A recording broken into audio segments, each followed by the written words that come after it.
Hello, all. I hope you all are doing well. So, welcome back to commerce.com. Here I am, Hemangi, and we are learning about teaching aptitude. So, first of all, I need to tell you this thing. If you haven't watched my previous videos, so you need to watch that first because इसमें हमने basic teaching का meaning क्या होता है वो चीज़ समझी है, क्योंकि वो चीज़ समझेंगे उसके बाद ही आप फर्दर टीचिंग एप्टीट्यूड में आगे चीज़ों को कॉन्सेप्ट्स को क्लियर कर सकते हैं. So please go and check my previous video. And one more thing, if you haven't subscribed to the channel yet, so please go and subscribe it. Okay, so let's just move on to the topic. So today's topic relating to teaching is basic requirements of teaching. कि teaching के लिए basic requirements क्या हैं, क्या क्या चीज़ें ज़रूरी है जिससे हम टीचिंग को इंटरेस्टिंग बना सकते हैं, या टीचिंग जो है पॉसिबल किन चीज़ों की वजह से होती है. ठीक है, तो उनमें सबसे पहला पॉइंट हमारा जो है वो है वेरिएबल ऑफ टीचिंग. कि टीचिंग के जो वेरिएबल्स हैं उनके बिना टीचिंग जो है वो पॉसिबल नहीं है. अब वेरिएबल्स ऑफ टीचिंग क्या होते हैं? वैसे तो I have told that in the previous lecture that variables of teaching क्या होते हैं in the definition very well. So आप वो प्लीज़ जाके चेक कीजिएगा. बाकी मैं दोबारा बता देती हूँ.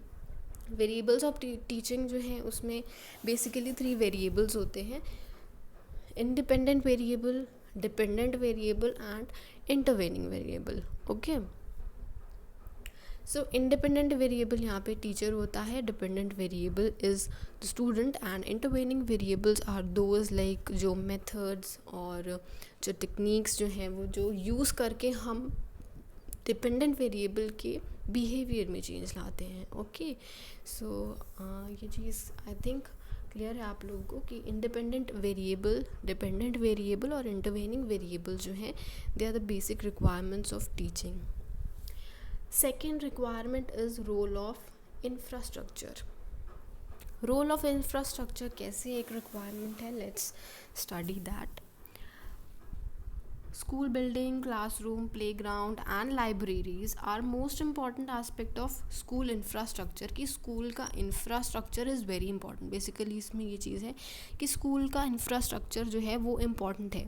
कि अगर अच्छी बिल्डिंग होगी, क्लासरूम्स होंगी, प्लेग्राउंड्स, लाइब्रेरीज़ होंगे, तो ये सब चीज़ें जो है समहाउ लर्नर्स को अट्रैक्ट करती हैं. बेसिकली अगर हम एग्जांपल लें तो जो हमारे प्राइमरी स्टूडेंट्स होते हैं वो इन सब चीज़ों से बहुत ज़्यादा अट्रैक्ट होते हैं.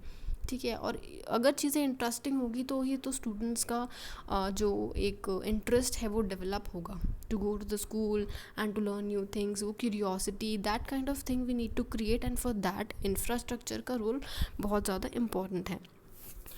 ओके, सो नेक्स्ट पॉइंट इसमें है कि it should be spacious. Okay, well ventilated classrooms होनी चाहिए, कि स्पेशियस होनी चाहिए क्लासरूम्स, अच्छे से वेंटिलेटेड होनी चाहिए, well equipped labs, facilities like library, halls, games room, assembly area, proper sanitisation facilities etcetera. They are very essential to provide by the school to its learner. कि ये कुछ चीज़ें हैं जो स्कूल को अपने लर्नर्स को प्रोवाइड करनी चाहिए, क्योंकि इनका डायरेक्टली एक कनेक्शन है टीचिंग से, टीचिंग को इफ़ेक्टिव बनाने से. कि टीचिंग एक्चुअली कहाँ होती है, क्लासरूम टीचिंग्स जो होती हैं हमारी, उनमें इंफ्रास्ट्रक्चर का बहुत बड़ा रोल है. क्योंकि ये सब एक जो फैसिलिटीज़ हैं अगर वो स्कूल प्रोवाइड कराएगा तो बच्चों की हम एक्स्ट्रा करिकुलम एक्टिविटीज़ जो हैं वो पॉसिबल करा सकते हैं. वर्कशॉप्स हैं, लाइब्रेरीज़ हैं, राइट. तो ये सब चीज़ें और ये सब फैसिलिटीज़ होना बहुत ज़्यादा ज़रूरी है for a good teaching. Next thing is that teacher learner relationship. जो हमारा नेक्स्ट बेसिक रिक्वायरमेंट है वो टीचर लर्नर रिलेशनशिप है. अब हमें पता है टीचिंग पॉसिबल कब है. इसमें 2 चीज़ें इंपॉर्टेंट होती हैं, टीचर और स्टूडेंट. जहाँ टीचर और स्टूडेंट हैं वहीं टीचिंग पॉसिबल होगी, राइट. तो टीचर और स्टूडेंट का रिलेशनशिप बहुत इंपॉर्टेंट है. टीचर और स्टूडेंट का रिलेशनशिप पॉजिटिव होना चाहिए, हेल्दी होना चाहिए, right. So it is very important to understand this. Positive teacher student relationship जो है वो एक सेंस ऑफ बिलोंगिंगनेस को क्रिएट करता है. ठीक है, उस चीज़ को एक प्रमोट करता है. क्या इनकरेज करता है कि स्टूडेंट्स जो है कोऑपरेटिवली पार्टिसिपेट करें. ठीक है, teacher should be able to assist the student with motivation, कि वो मोटिवेशन उनको प्रोवाइड करे स्टूडेंट्स को, राइट। गोल सेटिंग में स्टूडेंट्स को वो हेल्प करे कि टीचर और स्टूडेंट का अगर रिलेशनशिप अच्छा होगा, ठीक है, उसमें हेजिटेशन नहीं होगी, तो टीचर अपने स्टूडेंट को अच्छे से गाइड कर सकता है। स्टूडेंट भी अपनी जो एडवाइस लेने के लिए टीचर्स के पास बिना कोई हेजिटेशन के जा सकते हैं। तो वही तो एक टीचर स्टूडेंट रिलेशनशिप अच्छा रिलेशनशिप माना जाता है, और उसी से ही टीचर अपने स्टूडेंट की ऑल ओवर एक पर्सनालिटी डेवलपमेंट जो गोल होता है हर टीचर का, वो इजीली कर सकता है, और स्टूडेंट भी ग्रो इजीली कर सकता है। Okay, a teacher student relationship should be such that the students are motivated to grow both academically and personally. कि टीचर और स्टूडेंट का रिलेशनशिप ही ऐसा होना चाहिए कि वो अकेडमिकली और पर्सनली दोनों तरीके से ईजीली ग्रो कर सके। ओके, ऐसा कुछ बहुत डिफ़िकल्ट नहीं है, आई होप, एंड आपको चीज़ें क्लियर हो रही होंगी अच्छे से। If there is any problem तो you can let me know in the comments. So this thing is clear, I hope. So move on to the other one.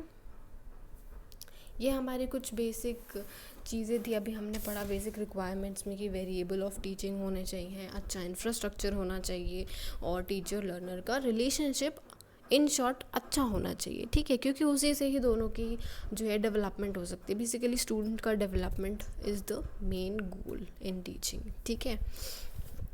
तो ये था। अब हम नेक्स्ट जो पढ़ रहे हैं वो है फैक्टर्स अफेक्टिंग टीचिंग, कि टीचिंग को कौन कौन से फैक्टर्स जो है वो इफ़ेक्ट करते हैं। There are a number of factors that affect teaching, कि बहुत सारे फैक्टर्स हैं जो टीचिंग को इफ़ेक्ट करते हैं। यहाँ पे हम कुछ फैक्टर्स की बात करेंगे। अब सबसे पहला है टीचर का एटीट्यूड, राइट। अब हमें ये चीज़ पता है कि टीचिंग जो है वो एक आर्ट है, राइट, एक आर्ट है। हमने ये उसके नेचर में पढ़ा था कि टीचिंग एक आर्ट है, and the quality of teaching, अब टीचिंग की क्वालिटी किस पर डिपेंड करती है? It depends on the love, dedication and devotion of the teacher towards the subject, कि अगर टीचर अपने सब्जेक्ट से प्यार करेगा तभी वो उस चीज़ को अच्छे से अपने स्टूडेंट्स तक भी लेके जाएगा, राइट, उन्हें अच्छे से समझा पाएगा, उसमें इंटरेस्ट ले पाएगा। अगर टीचर पूरा इंटरेस्ट लेगा तभी स्टूडेंट्स भी पूरा इंटरेस्ट लेके उस चीज़ को समझेंगे। तो I think this thing is very clear to you कि टीचर का एटीट्यूड कितना इम्पोर्टेंट है। मैंने बोला टीचिंग एक आर्ट होती है, एंड क्वालिटी ऑफ टीचिंग किस पर डिपेंड करती है? The love, dedication and devotion of the teacher towards the subject, ठीक है। तो आई hope this thing is clear. अब टीचर का एटीट्यूड अच्छा होगा, उसमें कॉन्फिडेंस होगा, ठीक है, एक पॉजिटिव एटीट्यूड होगा अपने सब्जेक्ट को लेकर, पूरा कॉन्फिडेंस होगा, तो ही वो अच्छे से पढ़ा पाएगा। अदरवाइज़ इसका एक नेगेटिव इफ़ेक्ट जा सकता है। अगर टीचर में लैक ऑफ कॉन्फिडेंस है, ठीक है, अपनी चीज़ों को अच्छे से एक्सप्रेस नहीं कर पा रहा है, और या टीचिंग में वो अच्छे से इंटरेक्ट नहीं कर पा रहा है स्टूडेंट से, तो वो चीज़ें क्या है स्टूडेंट में भी दिखेंगे कि स्टूडेंट मोटिवेट नहीं होंगे, इंटरेस्ट नहीं लेंगे, तो on the whole teaching process हमारा पूरा सफ़र करेगा इससे। तो टीचिंग को इफ़ेक्टिव बनाने के लिए, प्रोडक्टिव बनाने के लिए क्या क्या एटीट्यूड्स टीचर में डेवलप होने चाहिए वो भी एक बार आप सुन लीजिए। Physical, mental and emotional aspects should be given adequate weightage in developing teachers' attitude, कि टीचर के एटीट्यूड को डेवलप करने के लिए जो भी फिज़िकल, मेंटल, इमोशनल एस्पेक्ट्स हैं उनको पूरी वेटेज देनी चाहिए, पूरी इंपॉर्टेंस देनी चाहिए, कि वो फिज़िकली, मेंटल और इमोशनली हर तरीके से जो है वो बराबर हों, कि वो अपना एटीट्यूड अच्छा रख सकें, ठीक है। एंड टीचर को टाइमली जो है वो ट्रेनिंग प्रोवाइड करनी चाहिए ताकि वो अपनी टीचिंग को सक्सेसफुली कर सके। और an effective professional development programmes should be design, कि ऐसे प्रोफेशनल डेवलपमेंट प्रोग्राम्स हमें टीचर के लिए करने चाहिए, बेसिकली टीचिंग के लिए करने चाहिए, जिससे कि स्कूल को भी बेनिफिट हो, एक डेवलपमेंट हो, टीचर के लिए एक अच्छा उसकी एटीट्यूड में पॉजिटिव चेंज आए जिससे, ठीक है। एंड टीचर जो है should be flexible with a lesson plan. I hope this point is clear कि टीचर का एटीट्यूड कितना इम्पॉर्टेंट होता है जो हमारी टीचिंग को इफ़ेक्ट करता है, सेकंड पॉइंट जो है वो है लर्नर्स एटीट्यूड। अब लर्नर का एटीट्यूड भी बहुत इंपॉर्टेंट है, क्योंकि हमारा टीचिंग जो है पूरा प्रोसेस है वो टीचर और लर्नर, टीचर एंड स्टूडेंट, इस चीज़ पे ही रिवॉल्व राउंड करता है। तो टीचर का एटीट्यूड हमने अभी पढ़ा, अब लर्नर के एटीट्यूड के बारे में बात करते हैं। Learners attitude affect teaching learning process in a number of ways. अब बहुत तरीके से इफ़ेक्ट कर सकता है, ठीक है। अगर स्टूडेंट या learner negative and disturbing attitude का है तो पूरी लर्निंग प्रोसेस को वो इंटरप्ट करेगा, डिस्टर्ब करेगा। अब ये छोटा सा एग्जांपल ले लो आप, क्लासरूम में जब कोई एक दो स्टूडेंट्स ऐसे अनोइंग से होते हैं, डिस्टर्बिंग होते हैं, दो बच्चे बैठे पीछे बात कर रहे हैं, लेक्चर चल रहा है, they are disturbing the whole class in this way, because they are not concentrating on what the teacher is explaining you, क्या पढ़ा रहे हैं उस चीज़ पे उनका ध्यान नहीं होता है, एंड दे बोथ आर, या कोई एक भी स्टूडेंट अपने ही उसमें है, कुछ डिस्टर्बेंस कर रहा है, तो पूरी क्लास उस चीज़ से डिस्टर्ब होती है और पूरी क्लास में ही नेगेटिविटी होती है, हमारा लर्निंग प्रोसेस पूरा इंटरप्ट हो जाता है, डिस्टर्ब हो जाता है, राइट। तो लर्नर का एटीट्यूड जो है वो भी बहुत इंपॉर्टेंट एक फैक्टर है जो टीचिंग को इफ़ेक्ट करता है। दूसरी तरफ अगर लर्नर पार्टिसिपेटिव एटीट्यूड का है क्लासरूम में, तो उससे क्या होता है, एक लाइवली टीचिंग एनवायरनमेंट क्रिएट होता है, एक अच्छा एनवायरनमेंट क्रिएट होता है अगर लर्नर का एटीट्यूड जो है वो पार्टिसिपेटिव है, कोऑपरेटिव है, तो एक अच्छा सा एनवायरनमेंट क्रिएट होगा, right. Attentive, curious, explorative attitude of the learner create a productive teaching environment। Simple सी चीज़ है कि अगर लर्नर अटेंटिव होगा, ठीक है, लर्नर अगर अटेंटिव होगा, क्यूरियस होगा, एक्सप्लोरेटिव होगा, तो उससे क्या होगा कि एक अच्छा टीचिंग एनवायरनमेंट क्रिएट होगा, ठीक है। तो इसीलिए ये चीज़ इम्पॉर्टेंट है कि लर्नर का एटीट्यूड जो है वो अच्छा होना चाहिए। थर्ड हमारा पॉइंट है इंस्टीट्यूशनल और एडमिनिस्ट्रेटिव सेटअप। अभी हमने प्रीवियसली भी ये चीज़ पढ़ी थी कि इंफ्रास्ट्रक्चर, ठीक है, वो इम्पॉर्टेंट है, उसी तरीके का ही ये एक चीज़ है कि institutional and administrative setup. Administrative setup ऐसा होना चाहिए, हेल्दी होना चाहिए, कि जिसमें टीचर जो है वो अपनी टीचिंग पर कंसंट्रेट कर पाए, उस पर ऐसा स्ट्रेस नहीं होना चाहिए कोई भी एडमिनिस्ट्रेटिव कि वो अपनी सब्जेक्ट पे फोकस करने के बजाय एडमिनिस्ट्रेटिव प्रेशर में आ जाए। तो एडमिनिस्ट्रेटिव सेटअप जो है उस तरीके का होना चाहिए। Administrative setup with variety and freedom of choice to the teachers, कि टीचर को अगर फ्रीडम ऑफ चॉइस है एंड वैरायटी है तो that generate a healthy teaching environment. तो इससे एक अच्छा टीचिंग एनवायरनमेंट क्रिएट हो सकता है। Teachers are free to prepare the lesson plans, मतलब टीचर्स पे अननेसेसरी कोई बर्डन नहीं होना चाहिए एडमिनिस्ट्रेशन की तरफ से, ताकि वो अपने मतलब फ्रीली अपने लेसन प्लान्स बना सके, और जो भी टीचिंग एड्स उनको variety of teaching ads use करने हैं वो यूज़ कर सके, एडमिनिस्ट्रेशन उस पर कोई रोक टोक ना लगाए, ठीक है। जो भी टीचर हैं, पीपल्स हैं, पेरेंट्स हैं, स्टाफ मेम्बर्स हैं एंड स्कूल हैं, उनमें एक अच्छा रिलेशनशिप, हेल्दी रिलेशनशिप जो है वो बना के रखें। In teaching process administrative discipline of institution should be followed, कि एडमिनिस्ट्रेटिव डिसिप्लिन जो है वो फॉलो किया जाना चाहिए। Administrative discipline is very important, ठीक है, should be followed. While administrative pressure, जो मैंने बोला कि एडमिनिस्ट्रेटिव प्रेशर जो है उसको अवॉइड करना चाहिए। तो इस तरह का इंस्टीट्यूशनल सेटअप होना चाहिए कि टीचर्स फ्री हों, उसमें फ्रीली वो अपने लेसन प्लान्स बना सके, अपने अकॉर्डिंग चीज़ों को कर सके, जो भी टीचिंग एड्स रिक्वायर्ड हैं वो उनको प्रोवाइड कराए जाएँ, ठीक है। तो ये चीज़ इम्पॉर्टेंट है, ये फैक्टर बहुत इफेक्ट करता है कि अगर कोई ऐसा इंस्टीट्यूशन है वो आपको अच्छी क्लासरूम प्रोवाइड नहीं पा रहा है, या फिर आपको कोई टीचिंग एड रिक्वायर्ड है बच्चों को एक्सप्लेन करने के लिए कोई चीज़, वो आपको नहीं प्रोवाइड करा रहा है, बहुत ज़्यादा क्या कहते हैं उसको, इंटरप्ट किया जा रहा है आपको कि आप ये चीज़ इस तरह से ना करें, that kind of thing should not be there by the institution. So teachers free होने चाहिए उस चीज़ के लिए, okay. Then next point is teacher training and experience. अब टीचर की ट्रेनिंग और टीचर का एक्सपीरियंस, वो चीज़ कैसे टीचिंग को इफ़ेक्ट करता है। Let's study that now.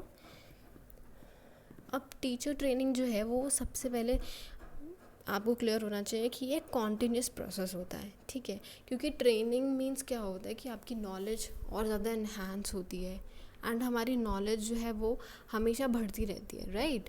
उस चीज़ को हमें हमेशा बढ़ाना चाहिए। कॉन्टीन्यूस प्रोसेस होता है टीचिंग ट्रेनिंग, जिससे कि टीचर की स्किल्स, ठीक है, वो और ज़्यादा अच्छी होती हैं and they master in new knowledge, develop proficiency which is in turn improve the student learning. अब देखो, टीचर की ट्रेनिंग होगी, अच्छी ट्रेनिंग होगी, तो उससे क्या स्टूडेंट्स पे इफ़ेक्ट पड़ेगा। स्टूडेंट का डायरेक्ट रिलेशन है इस चीज़ से कि अगर टीचर को अच्छी ट्रेनिंग दी जा रही है तो उसकी नॉलेज एनहांस हो रही है, उसकी स्किल्स इंप्रूव हो रही है, नई नॉलेज गेन कर रहा है टीचर। तो वो जो भी नॉलेज गेन कर रहा है, जो भी स्किल्स डेवलप कर रहा है, उसको वो डायरेक्टली स्टूडेंट लर्निंग में लगाएगा, ठीक है। जितना अच्छा उनकी ट्रेनिंग होगी, जितने अच्छी एक्सपीरियंस टीचर को होगा, उतनी ही अच्छी लर्निंग स्टूडेंट्स की हो सकती है इससे। Teachers training enable a teacher to understand the cognitive domains of the learners and plan his/her teaching accordingly।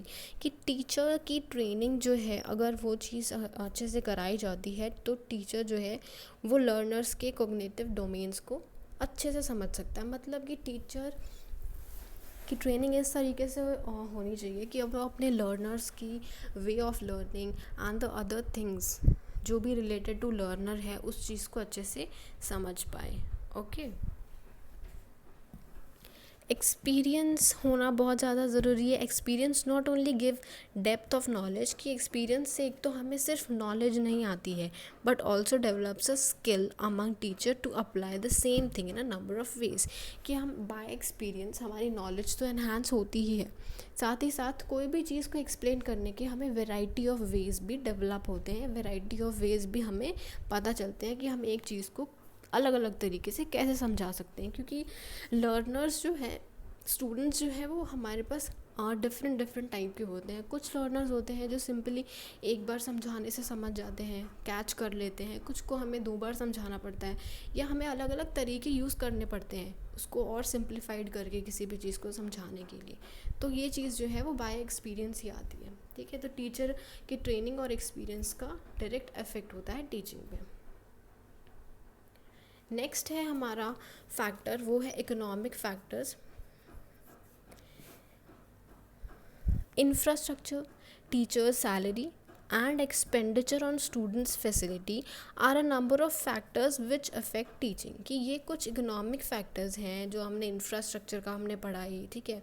Teacher salary and expenditure जो हम स्टूडेंट की फैसिलिटी पे करते हैं, ये सब चीज़ें टीचिंग को इफ़ेक्ट करती हैं। अब इंफ्रास्ट्रक्चर में हमने जैसा कि पढ़ा कि जो फर्नीचर है, स्कूल बिल्डिंग है, toilets, drinking water, sports grounds etcetera, ये असेंशियली रिक्वायर्ड होते हैं हेल्दी टीचिंग के लिए, ठीक है। तो डायरेक्टली इफ़ेक्ट करता है, ये मैंने आपको अभी भी पहले भी एक्सप्लेन किया, तो ये चीज़ होनी ज़रूरी है। अब बेटर सैलरी स्ट्रक्चर होगा तो वो एक तरह से टीचर के लिए मोटिवेशन होता है, ठीक है। तो वो भी एक चीज़ होनी बहुत ज़रूरी है और इफ़ेक्ट करती है। अगर किसी टीचर की सैलरी अच्छी नहीं है या उस तरफ से कोई उसे डिमोटिवेशन हो रहा है तो वो अपनी टीचिंग पे 100% एफर्ट्स नहीं डाल पाएगा, राइट। एंड जो भी हम एक्सपेंडिचर स्टूडेंट्स की फैसिलिटी पे, अब स्टूडेंट्स को क्या फैसिलिटीज़ हम देते हैं, जैसे scholarship, libraries, books and study materials provide की जाती है, तो वो स्टूडेंट्स को मोटिवेट करते हैं कि वो टीचिंग लर्निंग प्रोसेस में पार्टिसिपेट करें एंड कोऑपरेट करें। तो ये कुछ फैक्टर्स होते हैं जो हमारे टीचिंग को डायरेक्टली इफ़ेक्ट करते हैं। Okay, I hope this thing is clear to you. I am telling this to you again. अगर कोई प्रॉब्लम है, कुछ भी है, तो you can comment down below for that.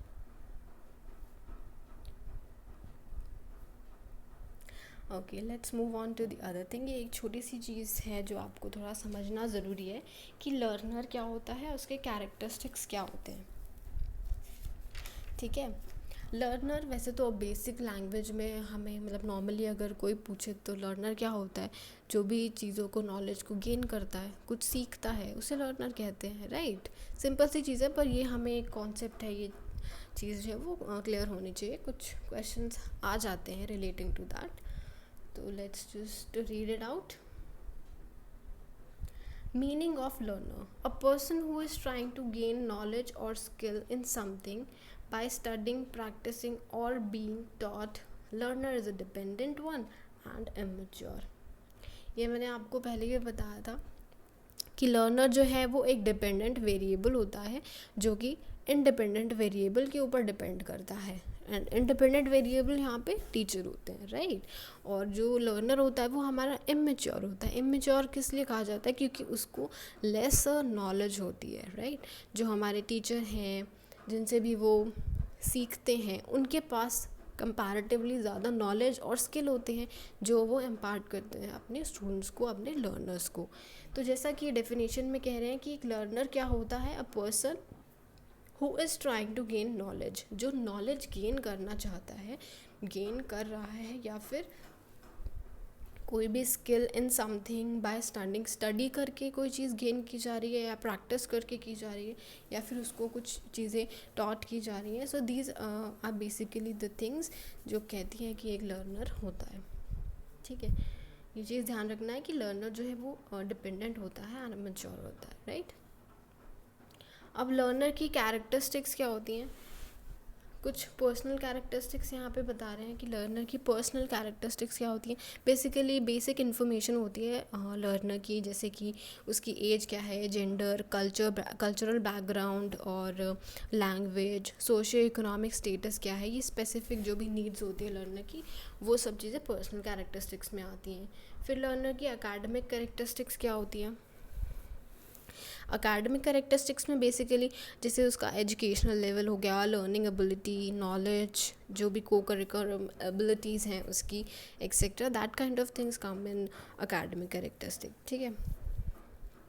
अब ये चीज़ थोड़ा समझेंगे कि जो अडोलेसेंट लर्नर्स होते हैं वो ज़्यादा एंथुजियास्टिक होते हैं फॉर लर्निंग, ठीक है। If they understand the true meaning of learning, जब वो लर्निंग का मतलब समझते हैं तो वो ज़्यादा इंथुजियास्टिक हो जाते हैं। और जो अडल्ट्स होते हैं वो गोल ओरिएंटेड होते हैं, and they already know the value of learning, उनको ऑलरेडी लर्निंग की वैल्यू पता होती है। बट अडोलेसेंट्स जो होते हैं उनको नहीं पता होती है लर्निंग का मतलब स्टार्टिंग में, तो दे आर मोर इंथुजियास्टिक। ये कुछ एकेडमिक कैरेक्टरिस्टिक होती हैं। फिर लर्नर की कॉग्निटिव कैरेक्टरिस्टिक्स की बात की जा रही है। कॉग्निटिव कैरेक्टरिस्टिक बेसिकली उसकी मेमोरी, मतलब जो प्रोसेस है उसका चीज़ों को लर्न करने की, उससे रिलेटेड जो कैरेक्टरिस्टिक्स होती हैं, जैसे कि it can be described as जो मेमोरी पावर है उसकी, मेंटल प्रेशर कितना ले सकता है लर्नर, ठीक है, प्रॉब्लम सॉल्विंग एबिलिटी कैसी है, intellectual skills, remembrance, organising skill and information starting potential etcetera in brain, ये सब चीज़ें जो हैं वो कुछ कॉग्निटिव कैरेक्टरिस्टिक्स होती हैं लर्नर की, ओके। फिर हमारी आती है सोशल कैरेक्टरिस्टिक्स। सोशल कैरेक्टरिस्टिक्स में क्या होता है? Social characteristic of a learner refer to assimilation potential of a learner. It means कि how a learner adjust in a new social environment, कि एक लर्नर जो है वो कैसे एक नए सोशल एनवायरनमेंट में किस तरीके से एडजस्ट कर सकता है, ठीक है। अब जैसे अडोलेसेंट्स होते हैं, अडोलेसेंट लर्नर्स जो होते हैं they like to be in peer groups, ठीक है, वो पीयर ग्रुप्स में रहना पसंद करते हैं। They also overreact to embarrassments and rejections, इन सब चीज़ों से उनको एम्बेरसमेंट भी होता है क्योंकि वो चीज़ों को इतना अच्छे से समझते नहीं हैं, छोटे होते हैं, राइट। तो ये कुछ कैरेक्टरिस्टिक्स होती है डिफरेंट काइंड ऑफ लर्नर्स में जो अडल्ट देखे जाते हैं। अडल्ट लर्नर्स जो हैं they also develop social relationships and do work for the social welfare. तो ये कुछ डिफ्रेंसिएशन है कि डिफरेंट काइंड ऑफ जो लर्नर्स होते हैं उनकी डिफरेंट कैरेक्टरिस्टिक्स, सोशल कैरेक्टरिस्टिक्स कैसी हो सकती है, बेसिकली इसमें यही है, ठीक है। फिर हमारे इमोशनल कैरेक्टरिस्टिक्स में क्या बोला जा रहा है? Emotional characteristic of a learner is a important factor to achieve their goals. बहुत इंपॉर्टेंट फैक्टर है। कैसे?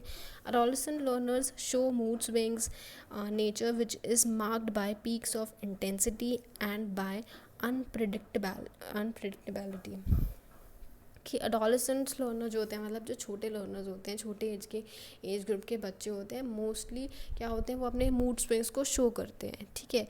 तो उनको संभालना करना ये सब चीज़ें जो है लर्नर की, वो टीचर को जानना ज़रूरी होती है। Sometimes through experience, adult learners may fear a subject, have anxiety about a subject, or feel anger about the forced changes in the job responsibility or the policies. So these emotions can interfere with the learning process, कि मतलब जो ये emotional characteristics होते हैं different kind of learner के, वो जानना ज़रूरी है ताकि हम उस चीज़ को उस अकॉर्डिंगली हैंडल कर सकें, ताकि वो कोई एक हिंड्रेंस ना लाए हमारे लर्निंग प्रोसेस में। तो ये कुछ बहुत छोटी छोटी चीज़ें थी जो हमें जानना ज़रूरी था, एक छोटा सा कंसेप्ट था। I hope this thing is clear to you all. So these were the topics. अब I think we should move on to a few questions I have for you. And बहुत इजी से question है, basic question है जो भी हमने पढ़ा अब तक उससे related. So very first question is teaching aptitude means, कि टीचिंग एप्टीट्यूड का मतलब क्या होता है? Love for money, love for profession, command and position, या all of the above? So tell me fast. It's very basic thing. हमने teaching aptitude का मतलब समझा, टीचिंग का मतलब समझा, तो ये बहुत इजीली बता सकते हैं। So the correct answer is love for profession, क्योंकि टीचिंग एप्टीट्यूड का मतलब लव फॉर मनी तो बिल्कुल नहीं होता। टीचिंग एप्टीट्यूड में टीचर का अपने प्रोफेशन से कनेक्शन, एक अच्छा लव होना is very important. So love for profession is the correct answer here. Second question is education is the manifestation of perfection already in man. ये एक लाइन है, ये एक कोट है, ये किसने दिया है? We have to tell that. Education is the manifestation of perfection already in man was stated by M.K. Gandhi, R.N. Tagore, Swami Vivekanand, या Shri Aurobindo? So this is one thing, this one question which has already appeared in UGC net, it has come. So ये question आप अच्छे से देख लीजिएगा। इसका correct answer है Swami Vivekanand. Okay, so the next question, ये भी हमारा UGC प्रीवियस ईयर में आ चुका है question. Failure of teacher to communicate his ideas well to the students may result in, कि अगर टीचर अपने आइडियाज़ को अपने स्टूडेंट्स तक अच्छे से कम्युनिकेट करने में फेलियर हो जाता है, नहीं कम्युनिकेट कर पाता है, तो उसका रिजल्ट क्या होगा? Classroom indiscipline, loss of student interest in the topic being taught, increased number of absentees in the class, कि इन चीज़ों में से क्या चीज़ होगी?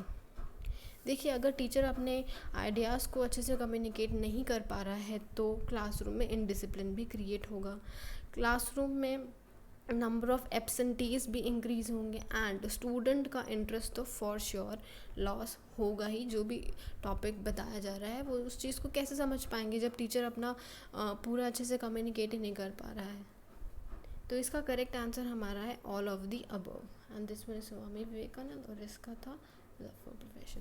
सो these were the 3 questions. I hope आप इन क्वेश्चंस को अच्छे से सॉल्व कर पाए होंगे, बहुत ज़्यादा टिपिकल नहीं थे। So that's all for this lecture. I hope the things are very clear to you. कोई भी problem हो so please let me know, and this was all for this lecture, and we'll see you in the other lecture very soon। और उसमें हम आगे जो है methods of teaching को भी पढ़ने वाले हैं, जो कि बहुत important हमारा topic है, बहुत questions आते हैं उससे। So guys, remain curious and keep on learning. We'll see you soon. Thank you.